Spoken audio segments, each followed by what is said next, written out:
ఈ polling stations లో కావాల్సిన బేసిక్ మినిమం ఫెసిలిటీస్ అంటాము. బేసిక్లీ వాళ్ళకి కావాల్సిన త్రాగునీళ్ళు కానీ, వాళ్ళు నిలబడి క్యూలో నిలబడడానికి కావాల్సిన షేడ్స్ కానీ, or any kind of any senior citizens కానీ, or any ladies with kids వచ్చినప్పుడు వాళ్ళకి సెపరేట్ గా క్యూ లైన్స్ పెట్టుకోవడానికి స్పేస్ ఉంటుందా లేదా, ఇదన్నీ పర్యవేక్షణ చేయడానికి sector officers and BLO and కావాల్సిన ఎన్ఎస్ఎస్ అండ్ ఎన్సిసి వాలంటీర్స్ వీళ్ళందరినీ కూడా ఎట్లా ఏర్పాటు చేసుకుంటున్నారని గురించి కూడా ఇవాళ రివ్యూ చేయడం జరిగింది.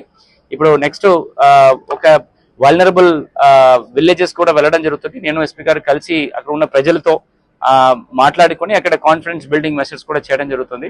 సో ఖచ్చితంగా ఈ రాబోయిన ఎలక్షన్స్ లో ఎట్లాంటి సమస్యలు లేకుండా ప్రజలు ఒక ఫ్రీ అండ్ ఫేర్ గా వచ్చేసి వాళ్ళు ఓట్లని నమోదు చేయడానికి కావాల్సిన ఒక మంచి వాతావరణము, ముఖ్యంగా శాంతి భద్రతకు ఉంటున్న ఒక వాతావరణం తీసుకురావడానికి అన్ని చర్యలు తీసుకోవడం జరుగుతుంది.